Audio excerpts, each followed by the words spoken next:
अब आनंदित स्वजन संबंधियों से घिरे हुए एवं उनके मुख से अपनी कीर्ति का गान सुनते हुए श्री कृष्ण ने गोकुल मंडित कोष्ठ में प्रवेश किया। इस प्रकार अपनी योग माया से ग्वाल का सा भेष बनाकर राम और श्याम वन में क्रीड़ा कर रहे थे। उन दिनों ग्रीष्म ऋतु थी, यह शरीरधारियों को बहुत प्रिय नहीं है, परंतु वृंदावन के स्वाभाविक गुणों से वहां बसंत की छटा छिटक रही थी। इसका कारण था वृंदावन में परम मधुर भगवान श्याम सुंदर श्री कृष्ण बलराम जी निवास जो करते थे। झींगरों की तीखी झंकार झरनों के मधुर झरझर में छिप गई थी। उन झरनों से सदा सर्वदा बहुत ठंडी जल की फुइयां जोड़ा करती थी, जिनसे वहां के वृक्षों की हरियाली देखते ही बनती थी। जिधर देखे हरी हरी धूप से पृथ्वी हरी हरी हो रही थी। नदी सरोवर एवं झरनों की लहरों का स्पर्श करके जो वायु चलती थी, उसमें लाल पीले नीले तुरंत के खिले हुए देर के खिले हुए कहार उत्पल आग अनेकों प्रकार के कमलों का पराग मिला हुआ होता था। इस शीतल मंद और सुगंध वायु के कारण वनवासियों को गर्मी का किसी प्रकार का कलेश नहीं सहना पड़ता था। न दावाग्नि का ताप लगता था और न तो सूर्य का घाम ही। नदियों में अगाध जल भरा हुआ था। बड़ी बड़ी लहरें उनके तटों को चूम जाया करती थी। वे उनके पुलियों से टकराती और उन्हें स्वच्छ बना जाती। उनके कारण आसपास की भूमि गीली बनी रहती और सूर्य की अत्यंत उग्र तथा तीखी किरणें भी वहां की पृथ्वी और हरी भरी घास को नहीं सुखा सकती थी। चारों ओर हरियाली छा रही थी। उस वन में वृक्षों को पांत पांत के फूलों से लद रही थी। जहां देखिए वहीं से सुंदरता फूट पड़ती थी। कहीं रंग बिरंगे पक्षी चहक रहे थे तो कहीं तरह तरह के हरिण चौकड़ी भर रहे थे। कहीं मोर कूक रहे थे तो कहीं भौरे गुंजार रहे हैं। कहीं कोयले कुकर कुहक रही हैं तो कहीं सारस अलग ही अपना आलाप छेड़े हुए हैं। ऐसा सुंदर वन देखकर श्याम सुंदर श्री कृष्ण और गौर सुंदर बलराम जी ने उसमें विहार करने की इच्छा की। आगे आगे गौएं चली, पीछे पीछे ग्वाल और बीच में अपने बड़े भाई के साथ बांसुरी बजाते हुए श्री कृष्ण। राम श्याम और ग्वाल वालों ने नव पल्लवों और मोर पंखों के गुच्छों सुंदर सुंदर पुष्पों के हारों और भेरू आदि रंगीन धातुओं से अपने को भांत भांत से सजा लिया। फिर कोई आनंद में मग्न होकर नाचने लगा तो कोई ताल ठोककर कुश्ती लड़ने लगा और किसी ने राग अलापना शुरू कर दिया।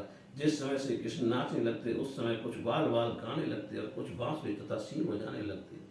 कुछ हथेली से ही ताल देते तो कुछ वाह करने लगते। परिचित उस समय नट जैसे अपने नायक की प्रशंसा करते हैं, वैसे ही देवता लोग ग्वाल वालों का रूप धारण करके वहां आते और गोप जाति में जन्म लेकर छिपे हुए बलराम और श्री कृष्ण की स्तुति करने लगते। घुंघराली अलकों वाले श्याम और बलराम कभी एक दूसरे का हाथ पकड़कर कुम्हार की चाक की तरह चक्कर काटते, घुंघरी परेता खेलते, कभी एक दूसरे से अधिक भाग जाने की इच्छा से कूदते, कूणी जागते, कभी कहीं होड़ लगाकर ढेले फेंकते, कभी ताल ठोक कर रस्सा कस्सी करते। एक दल दूसरे दल की विपरीत रस्सी पकड़कर खींचता, कहीं कहीं एक दूसरे से कुश्ती लड़ते लड़ाते इस प्रकार तरह तरह के खेल खेलते। कहीं कहीं जब दूसरे ग्वाल नाचने लगते तो श्री कृष्ण और बलराम जी गाते और बांसुरी सीनाद बजाते और महाराज कभी कभी वे वाह वाह कहकर उनकी प्रशंसा भी करने लगते। कभी एक दूसरे पर बेल जायफल तथा आंवले के फल हाथ में लेकर फेंकते, कभी एक दूसरे की आंख बंद करके छिप जाते और वे पीछे से ढूंढता इस प्रकार आंख में चोली खेलते। कभी एक दूसरे को छूने के लिए बहुत दूर दूर तक दौड़ते रहते और कभी पशु पक्षियों की चेष्टाओं का अनुकरण करते। कहीं मेंढकों की तरह फुदक फुदक कर चलते तो कभी मुंह बनाकर एक दूसरे को हंसी उड़ाते। कहीं रस्सियों से वृक्षों पर झूला डालकर झूलते तो कहीं बालकों को खड़ा करके उनकी बाहों के बल पर ही लटकने लगते। कभी किसी राजा की नकल करने लगते। इस प्रकार राम और श्याम वृंदावन की नदी पर्वत घाटी कुंज वन और सरोवरों में वे सभी खेल खेलते जो साधारण बच्चे संसार में खेला करते हैं। एक दिन जब बलराम और श्री कृष्ण ग्वाल वालों के साथ उस वन में गौ चरा रहे थे, तब ग्वाल के भेष में एक प्रलम्ब नाम का एक असुर आया। उसकी इच्छा थी कि मैं श्री कृष्ण और बलराम को हर ले जाऊं। भगवान श्री कृष्ण सर्वज्ञ हैं, वे उसे देखते ही पहचान गए और फिर उन्होंने उसका मित्रता का प्रस्ताव स्वीकार कर लिया। वे मनी मन ये सोच रहे थे कि किस युक्ति से इसका वध करना चाहिए। ग्वाल वालों में सबसे बड़े खिलाड़ी खेलों के आश्चर्य श्री कृष्ण ही थे। उन्होंने सब ग्वाल वालों को बुलाकर कहा, मेरे प्यारे मित्रों, आज हम लोग अपने को उचित रीति से दो दलों में बांट लें और फिर आनंद से खेलें। उस खेल में ग्वाल वालों ने बलराम और श्री कृष्ण को नायक बनाया। कुछ श्री कृष्ण के साथी बन गए, कुछ बलराम के।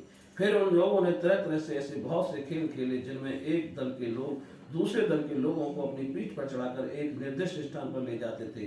जीतने वाला दल चढ़ता था और हारने वाला दल ढोता था।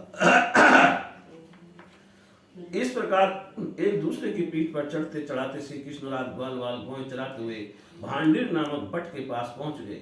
परीक्षित एक बार बलराम जी के दल वाले श्री दामा वृषभ आदि ग्वाल वालों ने खेल में बाजी मार ली, तब श्री कृष्ण आज उन्हें अपनी पीठ पर चढ़ाकर ढोने लगे। हारे हुए श्री कृष्ण ने श्री दामा को अपनी पीठ पर चढ़ाया। भद्रसेन ने वृषभ को और प्रलम्ब ने बलराम जी को। दानव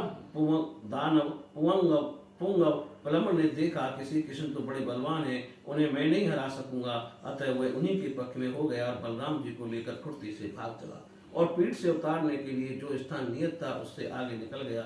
बलराम जी बड़े भारी पर्वत के समान बोझ वाले थे, उनको लेकर प्रलम्बासुर दूर तक ना जा सका। उसकी चाल रुक गई। तब उसने अपना स्वाभाविक दैत्य रूप धारण कर लिया।